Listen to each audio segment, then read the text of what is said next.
Maternity act 1961 के पास जो भी लीगल ऑब्लिगेशंस बनते हैं इस एक्ट के अंदर, इससे पहले वाली वीडियोस में हम बात कर चुके हैं the cash benefits and the non cash benefits. आज हम बात करेंगे अबाउट द लीगल ऑब्लिगेशन कि क्या कुछ हमें according to the law prescribed by the law follow करना पड़ता है। तो आइए स्टूडेंट्स सब्सक्राइब करें गुरु की प्योर प्लस को so that latest videos reaches you on time as well.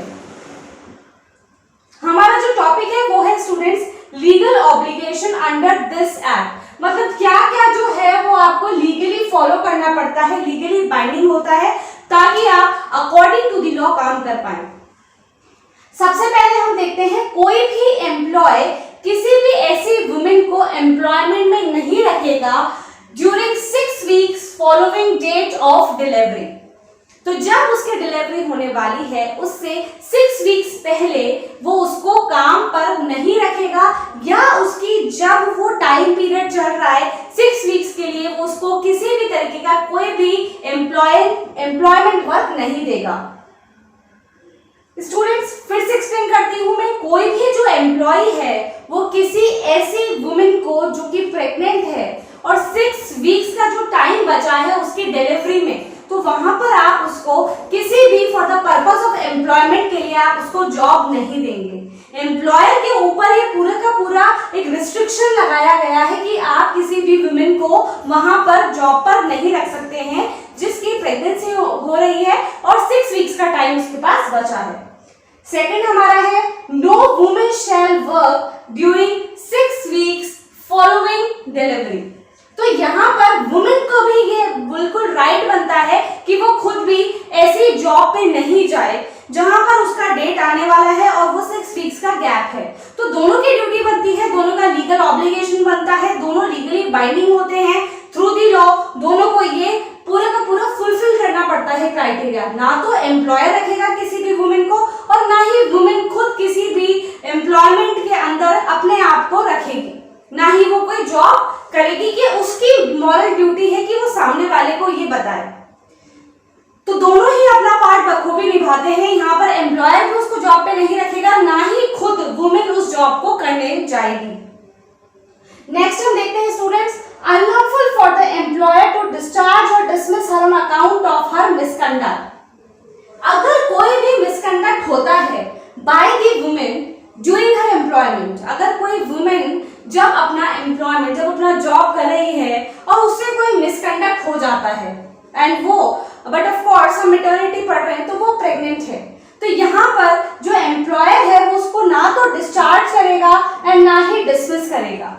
अगर कोई भी मिसकंडक्ट किसी भी वुमेन से हो जाता है, कोई गलत व्यवहार, कोई मिसकंडक्ट ऐसा हो जाता है जो against the laws made by the organisation और कंपनी था, तो यहाँ पर स्टूडेंट्स जो वुमेन है उसको डिसमिस या उसको रिमूव नहीं किया जाएगा बाय द एम्प्लॉयर, क्योंकि वो उसका जो टाइम पीरियड है उस समय क्या पता वो उस बात को सहन करने की शक्ति उसमें है या नहीं है। तो यहाँ पर अगर कुछ हो जाता है misconduct on the part of women तो कोई भी एम्प्लॉयर उसको डिस्चार्ज या डिसमिस नहीं करेगा, ये अनलॉफुल माना जाता है। नेक्स्ट हम देखते हैं ग्रॉस मिसकंडक्ट।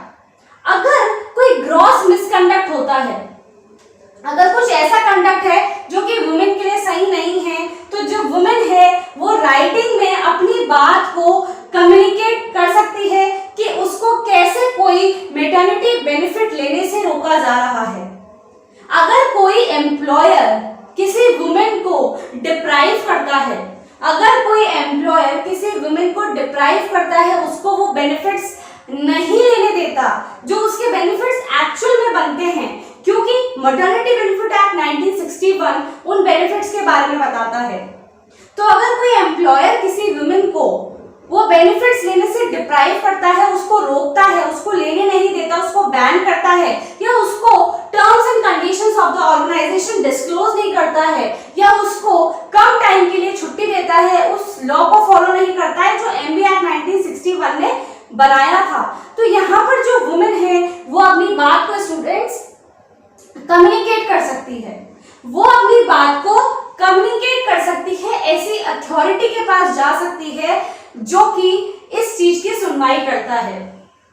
यहाँ पर आप देखेंगे स्टूडेंट्स, ग्रॉस मिसकंडक्ट अगर किया जाता है एम्प्लॉयर से, तो जो एम्प्लॉय है राइटिंग में अपनी बात को कम्युनिकेट करेगी कि उसको ऐसे बेनिफिट लेने से रोका जा रहा है, वो अपनी बात को राइटिंग में कम्युनिकेट करेगी। What is essential here?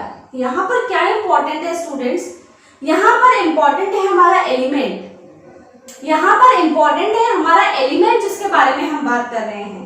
Element है राइटिंग में होना चाहिए। जो भी आप कम्युनिकेट करना चाहते हैं किसी भी अथॉरिटी को जो एम्प्लॉयर से ऊपर है, आप जिसको भी ये बताना चाहते हैं कि एम्प्लॉयर आपको डिप्राइव कर रहा है ताकि आपको मैटरनिटी बेनिफिट नहीं मिल पाए, आपको बात रखनी होगी याद कि आपको ये राइटिंग में देना पड़ेगा जो भी आप कम्युनिकेट करना चाहते हैं। ओरली आप किसी भी तरीके का कम्युनिकेशन करते हैं तो वो वैलिड नहीं होगा, आपके ऊपर ये बोला जाएगा कि आपको वो रिटन में ही देना है। और लास्ट देखते हैं हम, राइटिंग में जो भी आप कम्युनिकेशन देंगे, जो भी आप बात पहुंचाना चाहते हैं अथॉरिटी तक, तो वो आप 60 डेज से देंगे जिस दिन से आपको डिप्राइव किया जा रहा था। जिस दिन से आपको डिप्राइव किया जा रहा था उस दिन से लेकर 60 डेज के अंदर आप राइटिंग में दे सकते हैं, और आप इसको देंगे एक ऐसी अथॉरिटी को जिसके अंदर अगर हमें मैटरनिटी बेनिफिट नहीं मिलता है, अगर हमें अवेलेबल नहीं होता है मैटरनिटी बेनिफिट, तो हम एक अथॉरिटी को अपील करते हैं। तो यहाँ पर आप जो 60 डेज रिटन में देंगे फ्रॉम द डेट जिस दिन से आपको डिप्राइव किया जा रहा है, उस दिन से 60 दिन के अंदर होना चाहिए टाइम पीरियड, आप ये देंगे किसी अथॉरिटी को जहां पर आप अपील कर सकते हैं। तो स्टूडेंट्स, अभी हमने देखा कि क्या क्या लीगल ऑब्लिगेशंस बनते हैं इस एक्ट के अंदर, क्या क्या कुछ ऐसे प्रोसीजर्स हैं जो आपको फॉलो करने होंगे being the women who is employed in any of the organisation, in any of the industrial establishment, in any of the factory, in any of the industry। सबसे पहले आपको रूल फॉलो करना होगा कि जो एम्प्लॉयर है वो 6 वीक्स के लिए उसको जॉब पे नहीं रखेगा, जो वुमेन है वो खुद भी 6 वीक्स का टाइम का बचा होगा तो एम्प्लॉयमेंट में नहीं रहेगी। ड्यूरिंग, जो वर्ड पढ़ रहे हैं आप ड्यूरिंग, यहाँ पे भी आप पढ़ रहे हैं ड्यूरिंग 6 वीक्स फॉलोइंग डिलीवरी। फिर स्टूडेंट्स, बात है अगर किसी भी तरीके का कोई ग्रॉस मिसकंडक्ट होता है तो रिटन में उसका कम्युनिकेशन उस अथॉरिटी को दिया जाएगा जो इसके लिए बैठी है, और ये 60 डेज का टाइम पीरियड होगा जब आपको अपना राइटिंग में देना है।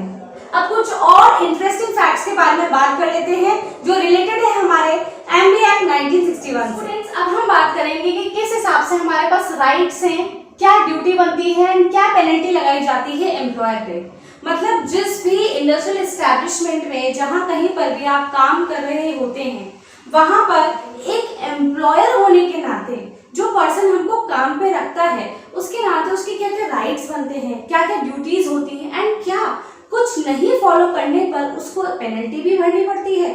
तो स्टूडेंट्स, अभी हम इन्हीं की बात करेंगे। उससे पहले स्टूडेंट्स, मैं आपको बताना चाहूंगी कि कैश बेनिफिट और नॉन कैश बेनिफिट जो हम बात कर चुके हैं, इसमें हमारे पास जो अमेंडमेंट हुआ था 2017 वाला, उसके अकॉर्डिंग अब हमारे पास इन ऑल टोटल 26 वीक्स होते हैं। दैट मीन्स 26 वीक्स का आपको मैटरनिटी बेनिफिट मिल सकता है according to the amendment of maternity benefit amendment act 2017। पहले हमारे पास जो प्रोविजन था वो था हमारे पास 12 वीक्स का। जब हमारे पास 12 वीक्स का प्रोविजन होता था तो हम 6 वीक्स पहले, मतलब from the date of delivery से 6 वीक्स हम बिफोर मैटरनिटी लीव ले सकते थे और हमें पूरा का पूरा सैलरी अलाउंसेस मिलते थे। लेकिन students, after coming of the amendment act 2017 हमारे पास कुछ और अमेंडमेंट्स हुए। हमारे पास हुआ जो 26 वीक्स का आपको टाइम दिया गया है, आपके डेट ऑफ डिलीवरी से पहले 8 वीक्स पहले आप लीव ले सकते हैं, एंड जब आपकी डिलीवरी हो गई है तो उसके 18 वीक्स तक भी आप अपनी मैटरनिटी बेनिफिट लीव्स ले सकते हैं। It was a big transformation, students. It was a big transformation which was made. कहाँ हमारे पास 12 वीक थे, कहाँ हमारे पास पूरे के पूरे 26 वीक्स होते हैं। सिर्फ यही नहीं, अगर कोई भी वुमेन इल है, अगर 26 वीक्स का उपभोग करने के बाद भी कोई भी वुमेन इल है तो उसको सर्टिफिकेट ऑफ इलनेस प्रोड्यूस करना पड़ेगा। उसके बाद वो 1 मंथ की लीव भी ले सकती है और उस 1 मंथ की लीव के लिए उसको फुल पेड सैलरी मिलती है।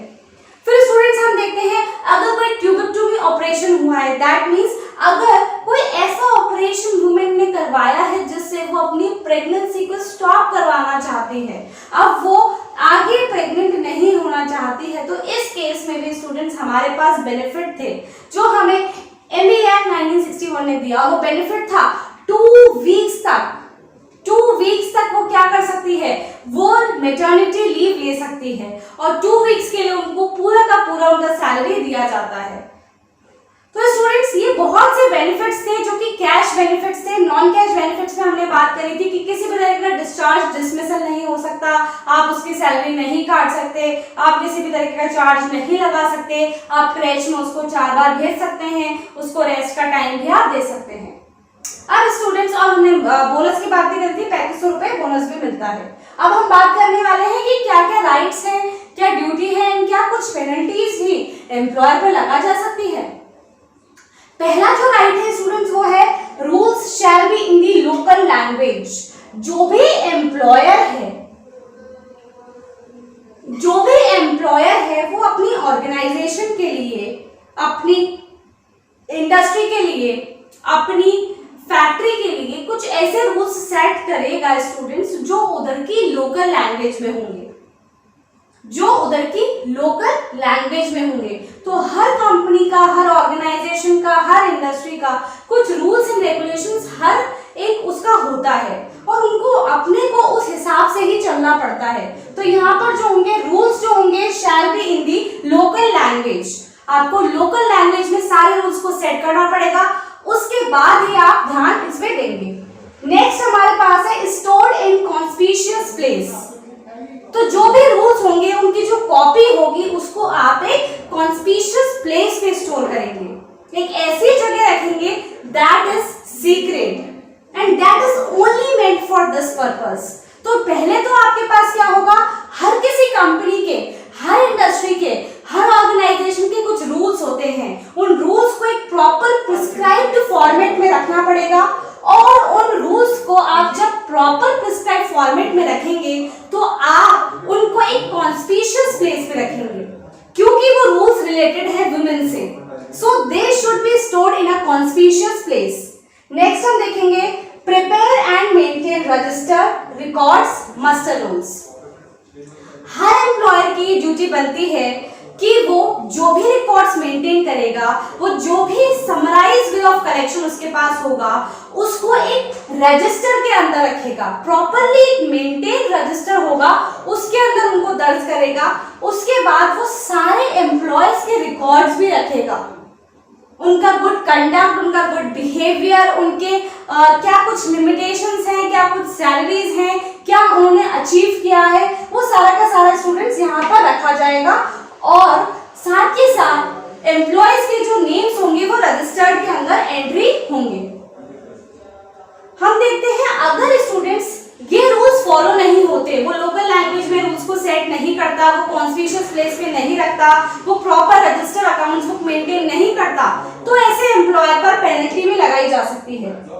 पेनल्टी का टाइम होता है मिनिमम 3 मंथ्स, मिनिमम 3 मंथ्स लेकर मैक्सिमम ऑफ 1 ईयर किसी एम्प्लॉयर पे भी ये पेनल्टी लग सकती है। मतलब अगर आप ये प्रॉपरली कुछ मेंटेन नहीं करते हैं जो कि हमने यहाँ पर डिस्क्राइब किया है, तो पेनल्टी लगेगी 3 मंथ, 3 महीने से लेकर 1 साल तक की, या फिर फाइन भी लग सकता है और फाइन का अमाउंट होता है 2000, मिनिमम 2000 से लेके 5000 रुपीज तक।